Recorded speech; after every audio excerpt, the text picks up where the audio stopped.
오늘 우리에게 주신 하나님의 말씀은 사도행전 28장 23절부터 31절 말씀입니다.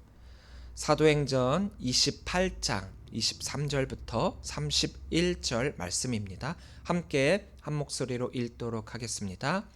그들이 날짜를 정하고 그가 유숙하는 집에 많이 오니 바울이 아침부터 저녁까지 강론하여 하나님의 나라를 증언하고 모세의 율법과 선지자의 말을 가지고 예수에 대하여 권하더라.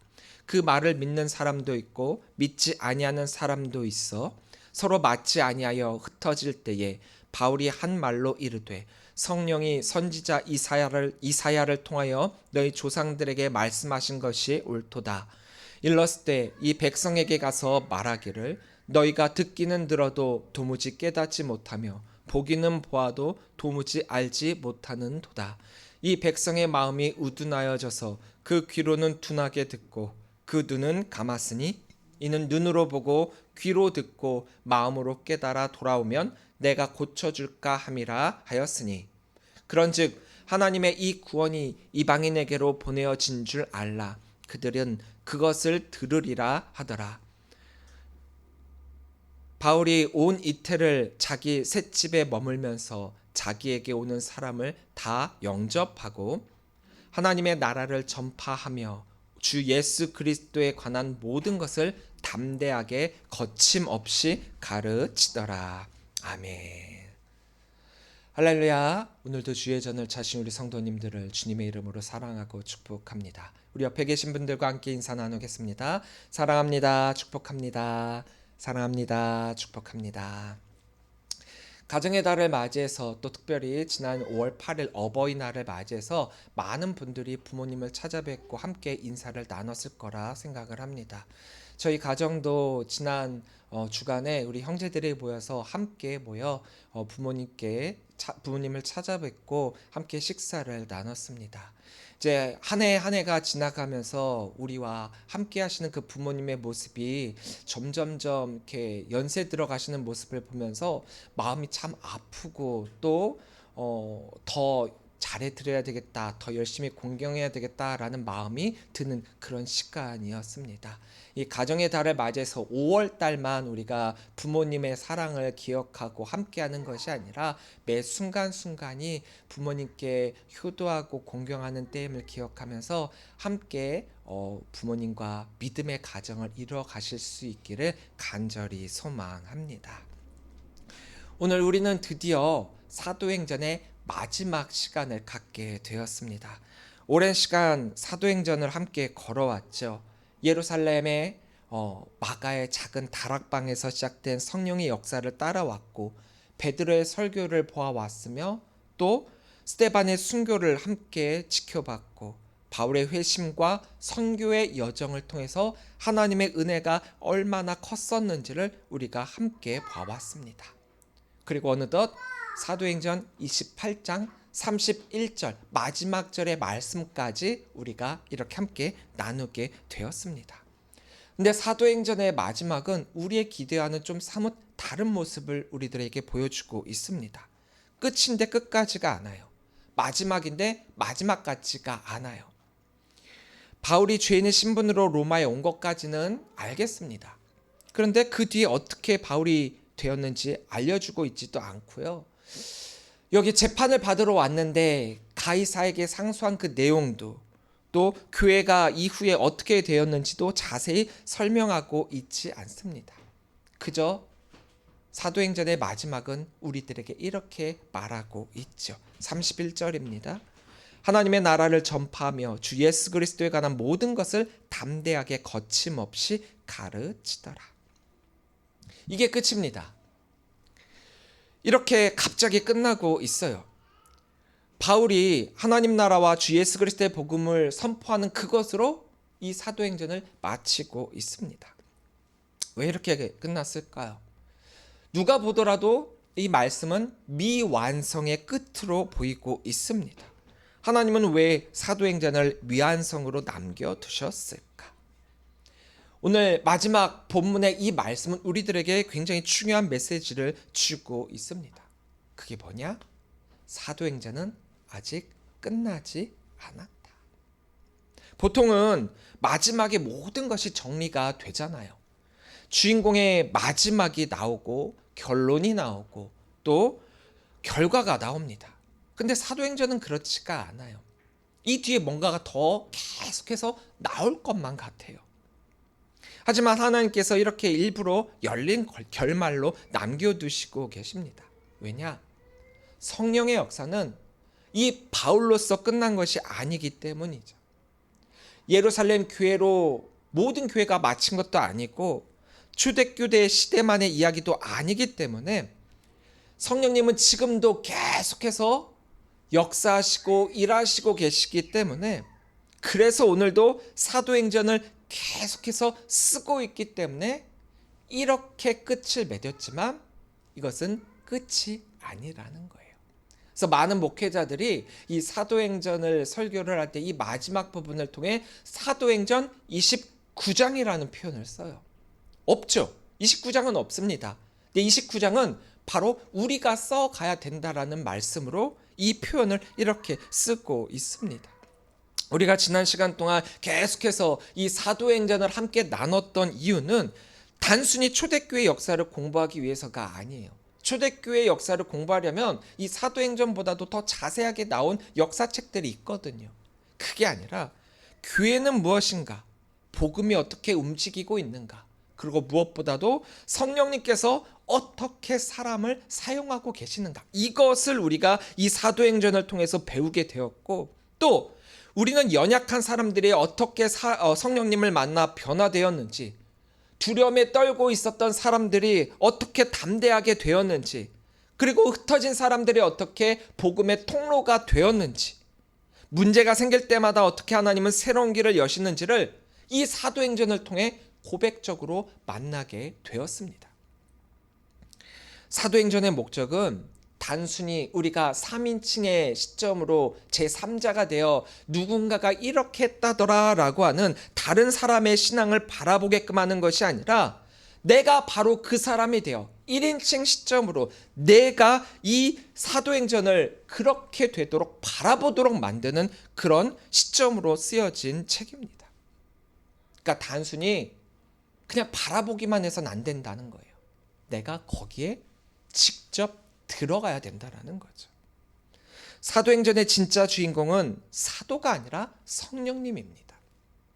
우리는 흔히 이 책을 사도들의 행전이라고 불러요. 하지만 진짜 주인공은 사도들이 아닙니다. 베드로가 중심인 것처럼 이 사도행전의 초반에는 굉장히 많은 분량을 차지하고 있었죠. 설교하고 역사가 일어나고 많은 이들에게 복음을 전파하고, 후반에는 바울이 중심인 것 같았지만 감옥에 갇힙니다. 이렇게 사람들을 통해서 복음이 전해지는 것처럼 이렇게 사도행전은 보여지고 있어요. 사람들은 완벽하지 않습니다. 그래서 사람들은 계속 바뀌어요. 그런데도 복음은 계속 전진하고 있습니다. 끝까지 변하지 않는 분, 바로 성령님이 이 사도행전 안에 역사하고 계시기 때문이죠. 사도행전의 시작은 이랬었습니다. 사도행전 1장 8절을 보면요, 오직 성령이 너희에게 임하시면 너희가 권능을 받고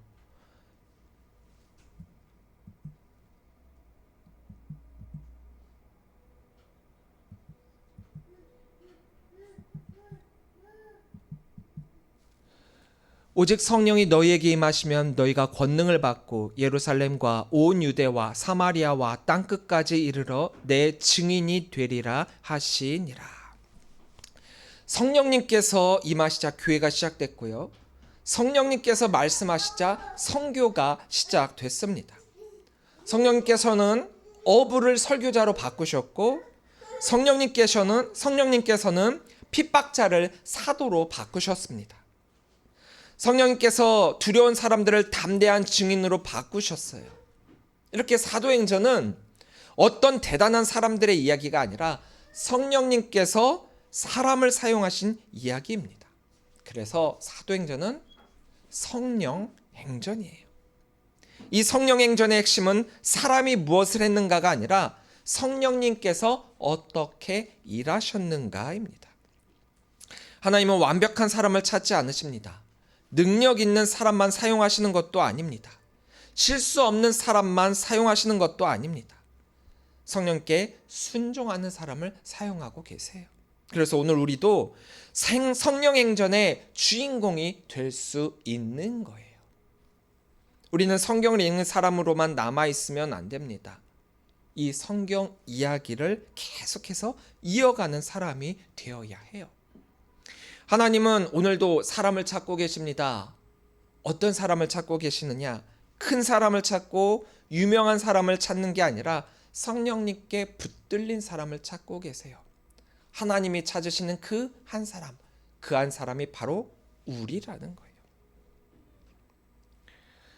초대교회 성도들은 특별한 사람들이 아니었습니다. 우리와 똑같은 사람들이었어요. 바울도 항상 복음을 전할 때 자신을 신적인 존재로 여기는 사람들을 향해 나는 너희와 똑같이 욕정과 성정을 지닌 자다라고, 너희가 똑같은 사람이다라고 했어요. 다만 성령께 붙잡힌 자가 되어 복음을 전하는 자로서 그 자리에 설 수 있었다라는 거죠. 똑같은 사람, 두려움도 있고요, 걱정도 있고요, 넘어짐도 있습니다. 이들에게 권력이 있었습니까? 아니죠.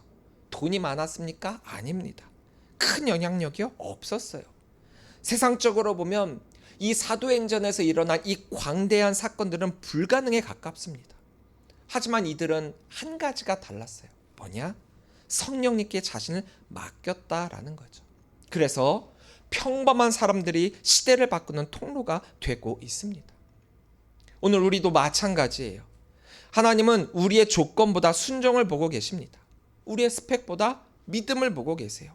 그러한 모습으로 우리는 오늘 성령 행전의 주인공으로 살아가야 합니다. 23절입니다. 그들이 날짜를 정하고 그가 유숙하는 집에 많이 오니 바울이 아침부터 저녁까지 강론하여 하나님의 나라를 증언하고 모세의 율법과 선지자의 말을 가지고 예수에 대하여 권하더라.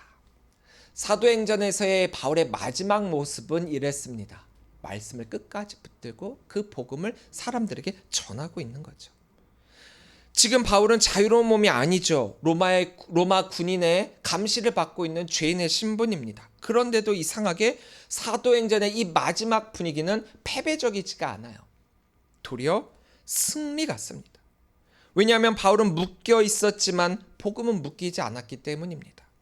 바울은 아침부터 저녁까지 하나님의 나라를 증언하고 율법과 선지자의 말씀을 가지고 예수가 그리스도이심을 선포했다라고 했어요. 여러분, 제가 이렇게 강단에 서갖고 30분 설교하는 이것도 정말 온 힘을 다해 하기 때문에 하고 나면 굉장히 지쳐요. 그런데 이것을 온종일, 그리고 성경에서는 온 이태, 2년 동안 이렇게 했다라고 해요. 바울은 죄인의 신분으로 로마에 왔지만 자기에게 맡겨진 그 사명, 복음 전도자로서의 사명을 끝까지 이루고 있다라는 거예요. 그의 상황은 좋지 않아요. 죄인 신분입니다. 비록 약간의 자유가 주어져서 말씀을 전할 수 있게 되었지만 그렇다라고 한다면 그 자유를 자기를 위해 사용할 수도 있었겠죠. 하지만 바울은 그러지 않았다라는 거죠. 성령 행전의 사람은 상황 중심으로 살아가는 사람이 아닙니다. 말씀 중심으로 살아가는 사람이에요. 우리는 종종 환경이 좋아야만 믿을 수 있다라고 이야기를 하지만, 시간이 넉넉하면 기도할 수 있다라고 하지만, 문제가 해결되면 헌신할 수 있을 것이다라고 이야기를 하지만, 그러나 보십시오. 돈이 많아서 헌금 많이 하는 것도 아니고요. 시간 많아서 봉사하는 것도 아니고요. 또 환경이 좋기 때문에 열심히 신앙생활하는 것도 아닙니다. 하나님은 늘 부족한 환경 속에서도 하나님의 일을 이루시고 계세요. 생각을 해보면요. 80년대, 90년대 교회 시설은 굉장히 낙후되고 힘들었지만 거기에는 뜨거움이 있었고 그때는 기쁨과 즐거움과 행복이 있었어요. 교회에 와서 함께 말씀을 나누고 찬양하는 그 시간이 너무나도 기뻤거든요. 근데 요즘에는 환경이 얼마나 좋습니까? 시원한 에어컨과 푹신한 의자, 또 웅장한 사운드, 그리고 우리가 성경을 들고 가지 않아도 화면에 띄어지는 아주 아름다운 모습으로. 또 찬양단의 스킬은 얼마나 늘었는지. 예전에는 되게 간단했어요. 기타를 쳐도요, 뭐 굉장히 간단하게 쳤는데 요즘엔 코드도 굉장히 어려워요. 월시 코드라고 해갖고 그렇게 쳐야만 아름답게 들리거든요. 아름답게 들린다는 표현보다는 아름답거든요. 그런데 아무리 그런 상황과 환경이 좋아져도 그때만큼 80년대 90년대만큼의 열심과 열정과 뜨거움은 부족해 보입니다. 상황이 좋기 때문에 열심히 믿는다? 아니라는 거예요. 모세는 광야에 있었고요, 요셉은 감옥에 있었고, 다니엘은 포로로 끌려갔습니다. 하나님은 그런 그들을 사용하셨고, 그런 그들은 하나님의 역사를 이뤘어요. 하나님은 그 환경을 초월하여 역사하셨죠. 하나님의 역사는 환경이 아니라 말씀을 붙드는 사람을 통해 나타났기 때문입니다. 오늘날 우리가 자꾸 신앙이 흔들리는 이유는 말씀 중심이 아니라 상황이 중심이 되어버렸기 때문이에요. 형편이 좋아지면 감사한다. 조금만 어려워지면 낙심한다. 문제가 생기면 신앙이 무너진다. 이게 우리의 모습이라는 거예요. 그러나 성령 행전의 사람은 다르죠. 환경보다 말씀이 우선입니다. 상황보다 하나님의 뜻이 우선입니다. 나의 감정보다 복음이 먼저예요. 그래서 바울은 끝까지 맡겨진 사명을 감당하며 이 말씀을 선포하고 있는 것입니다. 24절부터 25절입니다. 그 말을 믿는 사람도 있고 믿지 아니하는 사람도 있어 서로 맞지 아니하여 흩어질 때에 바울이 한 말로 이르되 성령이 선지자 이사야를 통하여 너희 조상들에게 말씀하신 것이 옳도다. 자, 바울이 전한 복음에는 두 가지의 반응이 있다라고 표현하죠. 하나는 그 말씀을 듣고 믿는 사람도 있었고, 또 하나는 믿지 않는 사람도 있더라. 어떻게 보면 굉장히 당연한 말씀이에요. 복음을 전했는데 그 복음을 받아들인 자는 믿는 사람이 되고, 복음을 받아들이지 않는 사람은 믿지 않는 자가 되었다라는 거죠. 근데 놀랍게도 이게 복음의 특징이에요. 복음은 언제나 사람들이 반응하게끔 만듭니다. 어떤 반응이요? 믿느냐, 믿지 않느냐. 근데 믿느냐 믿지 않느냐, 우리가 여기에 초점을 맞출 게 아니라 중요한 것은 다른 사람들이 어떻게 반응했느냐, 그거보다 내가 그 말씀에 어떻게 반응했느냐, 이게 더 중요하다라는 거예요. 오늘날 많은 사람들이 말씀도 듣고 설교도 듣고 찬양도 하고 성경도 읽습니다. 근데 문제는 말씀을 듣는 것과 말씀대로 사는 것이 다르다라는 거예요. 분명히 복음이 전해질 때 그 복음의 말씀은 복음대로의 삶을 살아라라고 말씀하고 언행일치인데, 어느덧 말씀을 듣는 것과 말씀대로 사는 것, 그것이 전혀 다른 삶이 되어지고 있다라는 거예요. 이스라엘 백성들도 하나님의 말씀 들었습니다. 그러나 순종하지 않았죠. 그래서 바울은 이사야 선지자의 말씀을 이렇게 인용합니다. 26절 말씀이에요. 이랬을 때 이 백성에게 가서 말하기를 너희가 듣기는 들어도 도무지 깨닫지 못하며 보기는 보아도 도무지 알지 못하는도다.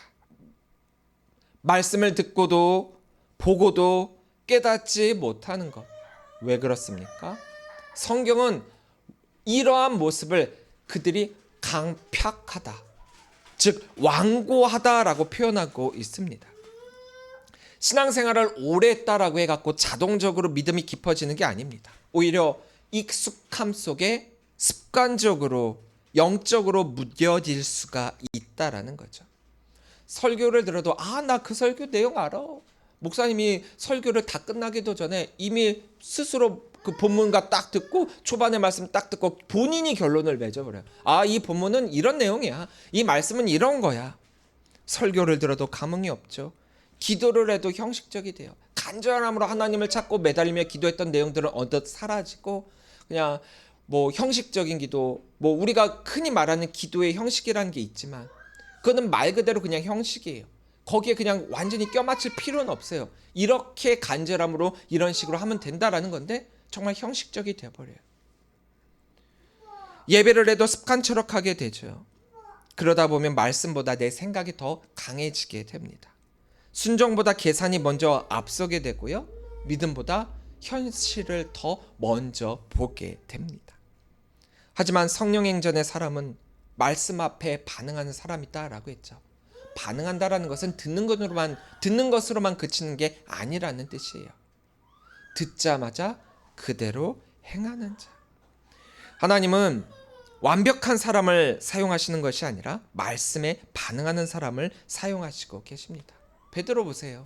그 어떤 사람이 이 베드로가 예수님의 수제자가 되어 또 초대교회 수장이 되어 복음을 이끄는 자가 될 줄 누가 꿈에도 알았겠습니까?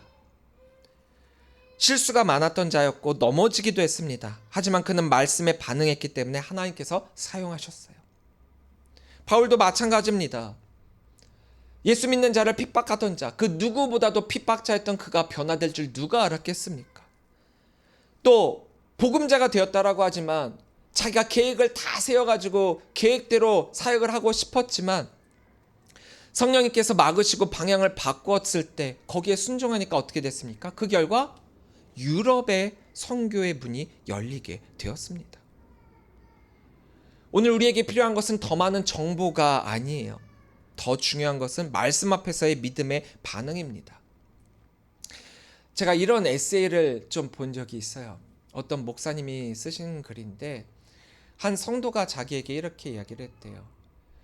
주일날 늦은 밤에 고민거리가 생겨가지고 목사님께 전화를 하고 싶었대요. 근데 너무 늦은 시간이니까 목사님께 패도 될 것 같고 그래가지고 AI한테 물어봤대요.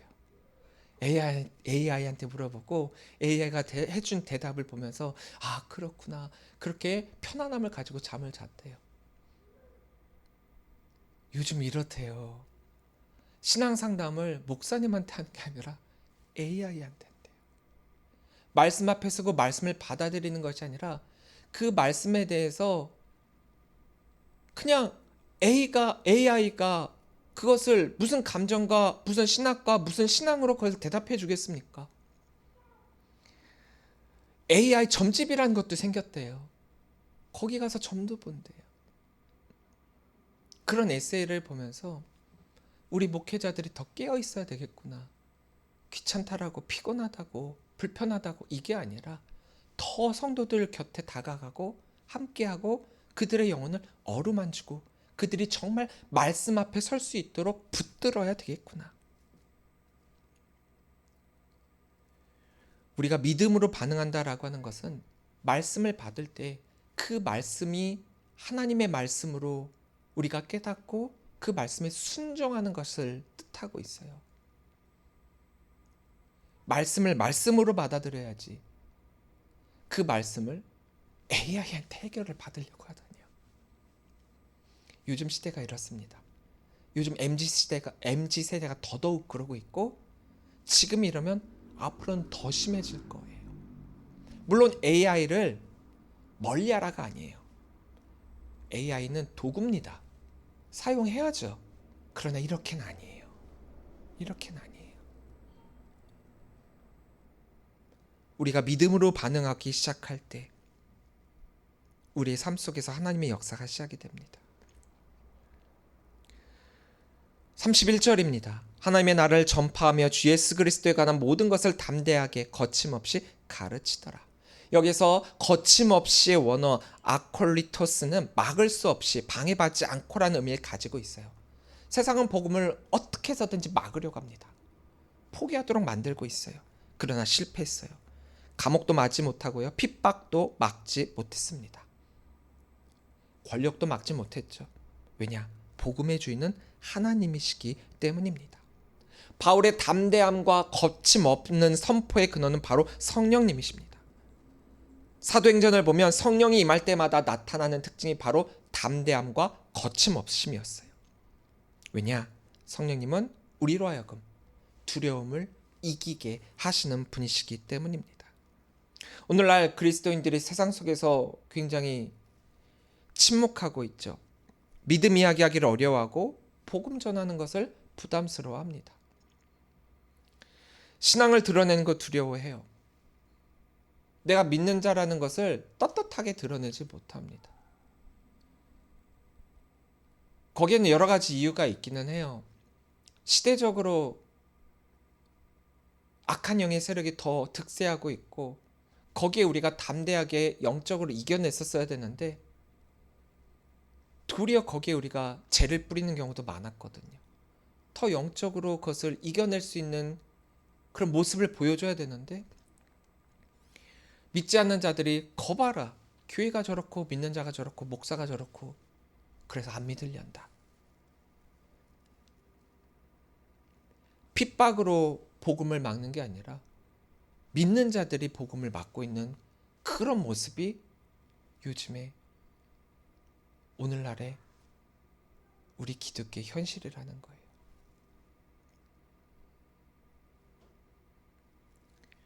신앙을 드러내는 거 두려워합니다.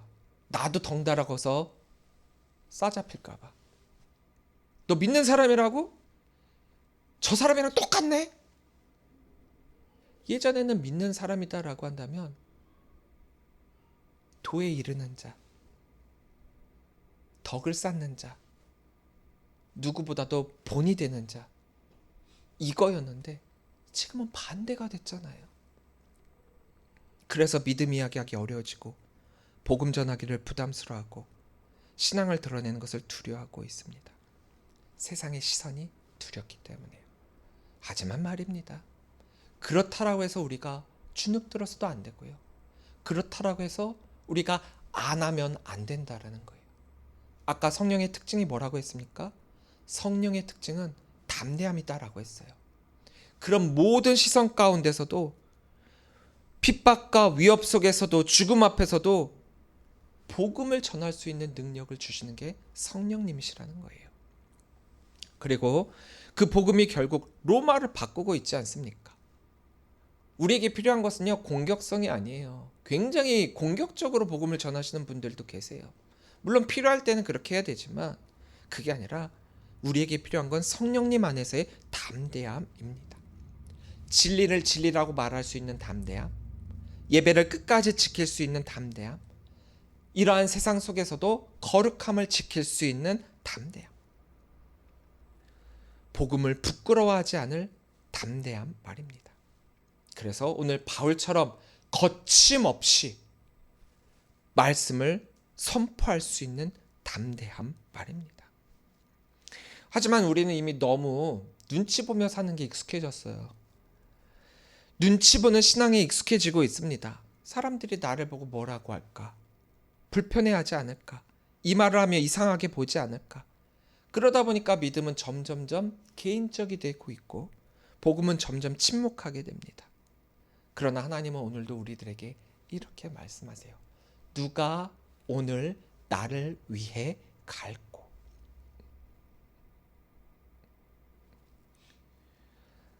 사랑하는 성도 여러분, 사도행전은 끝났습니다.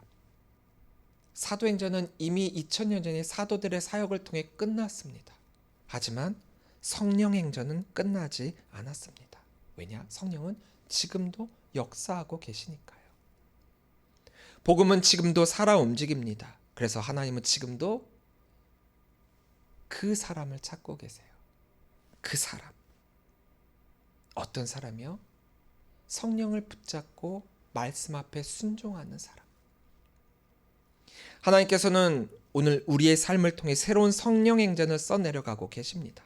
근데 문제는 우리가 그 이야기의 주인공으로 살아갈 수 있느냐라는 거예요. 우리는 너무 쉽게 신앙을 관람하려고 합니다. 예배를 소비하고 있고요. 설교를 평가하고 있고 교회를 구경꾼처럼 바라보고 있습니다. 그러나 하나님은 우리를 관객으로 부르신 게 아니다라고 했죠. 예배자로 부르시고 계십니다. 하나님의 역사에 참여하는 사람으로 부르시고 계세요.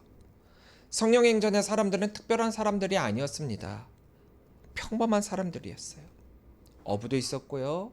우리가 죄인이라고 여기는 세리도 있었고요. 연약한 사람들도 많았습니다. 그러나 성령님께 붙들리게 되자 역사의 주인공이 되고 있습니다. 오늘 우리도 마찬가지입니다. 하나님이 찾는 사람, 성령님께 붙들린 사람을 찾고 계십니다. 말씀에 순종하고 복음을 부끄러워하지 않고 기도의 자리를 지키며 세상 속에서도 거룩하게 살아가고자 하는 사람, 무엇보다도 끝까지 하나님의 나라를 바라보는 사람, 그 사람을 통해 하나님은 지금도 역사하고 계십니다. 여러분들은 오늘을 그리고 내일을 어떻게 살아가려 하십니까? 그저 교회를 다니는 사람으로 살아갈 것입니까? 아니면 성령의 인도하심에 따라 복음을 살아내는 사람으로 살아갈 것입니까? 오늘 우리가 바로 성령 행전의 주인공으로 살아가야 합니다.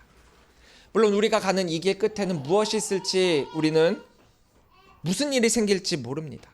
내가 생각했던 것들과 사뭇 다른 일들이 일어날 수도 있습니다. 나는 이러고 싶었지만 전혀 반대의 사건이 일어날 수도 있어요.